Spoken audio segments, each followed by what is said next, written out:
Gladys en Éxitos.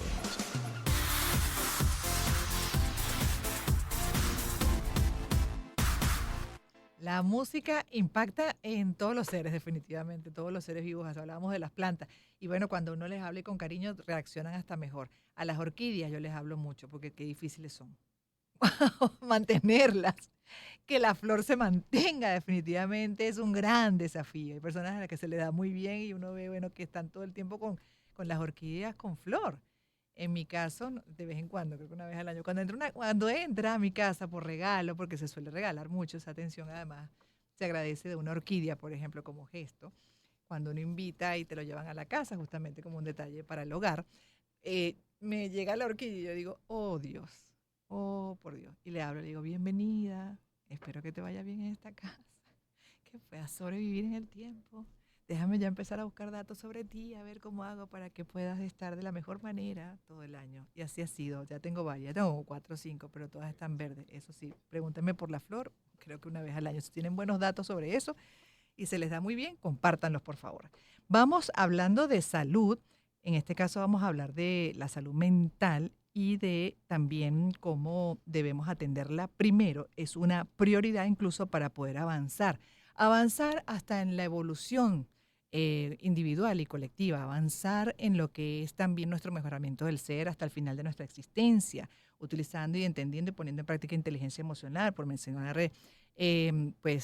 esa habilidad que te permite desarrollar destrezas y esas capacidades para responder mejor ante las circunstancias, autoconociéndose, autocontrolándose, desarrollando entre otras empatía y así un largo etcétera. Así que tenemos a Silvia Rosales como psicólogo, psicoterapeuta, miembro de la Federación de Psicólogos de Venezuela, miembro de Psicólogos Sin Fronteras, para hablar en el segmento Conducta Humana sobre este tema que también lo tengo, y así lo veo de hoy, invito a escucharlo esta noche por las redes sociales, sale en mi programa de televisión. Y lo titulo exactamente igual, sanar la mente o sanar para poder avanzar. Bienvenida, buenas tardes. Hola Gladys, feliz tarde y agradecida por esta invitación. A usted gracias por estar tan activa, además procurando ayudar, incluso como miembro de Psicólogos Sin Fronteras, porque vaya que cada vez hay más casos. Así es. Y de todas las edades, ¿no? Entonces, más bien ya se considera hasta un problema de salud pública que hay que atender con urgencia. Son muchos los Total. factores que inciden en problemas de salud mental, pero sin duda, como decía, es lo primero, porque además vemos mucha información, y a eso me refiero también, él así lo veo y me gustaría su punto de vista, Silvia, porque vemos mucha información valiosísima, pero cuando no estás en orden, cuando no tienes equilibrio mental, cuando tienes problemas, algún trastorno mental, es muy difícil que tú puedas lograr hasta entender esos mensajes que te están enviando y ponerlos en práctica mucho más, ¿correcto? Totalmente. Mm, Fíjate que según la OMS, la Organización Mundial de la Salud, la pandemia de los nuevos tiempos es la ansiedad y la depresión. ujú, Y tenemos que hablar de la depresión, y tú comentabas allí que ya es un problema de salud pública. Cada día vemos más en la consulta pública y privada el número de pacientes que nos llegan con problemas de ansiedad y de depresión. Y para ello es importante definir primero a qué se denomina la depresión.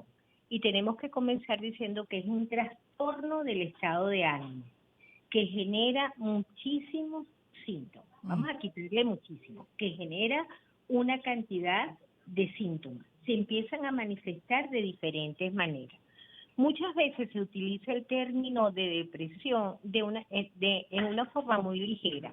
Mucha gente tú la oyes hablar, es que estoy deprimido, ay, es que estoy deprimido. Y realmente no estamos utilizando adecuadamente el término. Una cosa es estar triste o estar melancólico y otra cosa es estar deprimido. ujú, Cuando hablamos de depresión, tenemos que ir viendo una cantidad de síntomas que se los voy a ir enumerando. Es así como que vamos a revisar cuántas de estas barajitas yo puedo tener, porque estados de tristeza todos tenemos en un momento determinado. Todos pasamos por estados de tristeza o de melancolía. Pero cuando hablamos de depresión, tenemos que hablar primero de ciertos síntomas anímicos: la tristeza, la irritabilidad, la anedonia. Se denomina anedonia cuando nada te motiva, cuando de una manera u otra nada te estimula, todo lo ves en negativo, ujú, todo es negativo, no tienes un sentido. ahí estamos hablando de síntomas anímicos, pero también hablamos de síntomas cognitivos, la capacidad de pensar, la memoria, la falta de atención, la capacidad para resolver problemas en un momento determinado. También hay síntomas físicos. Estamos en el trastorno de sueño, gente que empieza a dormir más de lo usual o menos de lo usual, y vemos cómo el sueño es un ingrediente fundamental.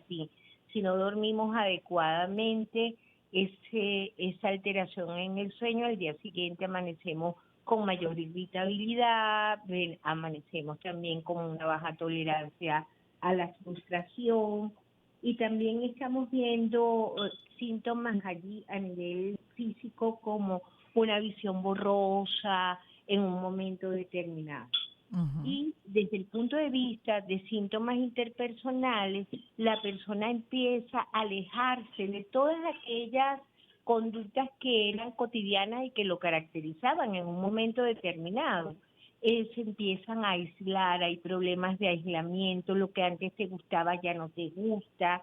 Y cuando nosotros vemos que hay más de 4 de esos síntomas que se mantienen por lo menos 2 semanas, que la persona no quiere bañarse, que la persona está aislada, que la persona está triste, que está melancólica, nosotros tenemos que tener en un estado de alerta para saber que esa persona realmente está en presencia de una depresión. Entonces allí tenemos que tomar, por eso es tan importante observar a nuestro entorno, observar quiénes están en nuestro alrededor, si presentan alguna de estas características durante más de 2 semanas. Y de allí buscar la ayuda profesional. Es bien importante, y no quedarse nada más con recomendaciones que muchas veces, lamentablemente, a través de las redes, empiezan a dar una serie de recomendaciones que con mucho respeto, unos son acertadas y otras no. Claro. Por eso hay que buscar la ayuda de un profesional para que pueda salir de ese estado, de esa situación. Porque definitivamente cuando se está en depresión sí hay que buscar la ayuda de un profesional. Totalmente. Por eso te decía, si tenemos más de 2 semanas con aquellos síntomas que les había hablado anteriormente, cognitivos, síntomas anímicos, síntomas físicos, síntomas interpersonales de los que habíamos descrito anteriormente, y pasan 2 semanas, hay que buscar ayuda profesional. ¿Ok? Vemos también que hay personas que cuando están con unas características de depresión no se quieren bañar, o tienen exceso de comida, quieren comer o no quieren comer. Los extremos en un momento determinado los estamos viendo. Sí. Bien importante, muy importante, Gladys, que este tipo de conductas sean observadas y se tomen muy en serio. ¿Por qué? Porque si no se toman en serio y estas conductas se exacerban en el tiempo, podemos estar en presencia también de una depresión, a ideaciones suicidas, de una manera u otra no tener sentido de vida. Entonces hay que estar en alerta de esta situación. Y atender eso primero antes de poder avanzar en todo lo demás. Eso es fundamental, como la salud en general, así es, la base de todo, para poder además en el caso de la salud mental después ir transitando eso que mencionaba al principio. Y ya para terminar, señora Silvia, pues se nos acabó el tiempo, lamentándolo mucho porque este tema me parece fundamental. Y ese, bueno, el poder entonces después aplicar todos esos recursos, sugerencias muy, muy válidas y cada día todavía más confirmadas y científicamente como eficientes para poder trabajar nuestro ser, para poder ser mucho más, ¿no?, proactivos y evolucionados para las situaciones que se nos presentan. Ser la mejor versión de cada uno de nosotros, pero para eso hay que trabajar inclusive con un equipo multidisciplinario, porque hay estados de depresión que requieren la parte de psiquiatría, conjuntamente con la parte psicoterapéutica. Por eso la depresión hay que atenderla de manera profesional. Claro. Ningún psicólogo puede medicar, ninguno. Por eso es tan importante el acompañamiento por un grupo de profesionales en el área de la salud. Y recordemos que no hay salud sin salud mental. Eso lo Totalmente. tenemos que trabajar. Eso es fundamental. Mil gracias por haber estado con nosotros, señora Silvia. Silvia Rosales, psicólogo, psicoterapeuta, miembro de la Federación de Psicólogos de Venezuela, miembro de Psicólogos Sin Frontera, hoy en el segmento Conducta Humana y hablando justamente de la importancia de la salud mental, sanar la mente para poder avanzar. Cerramos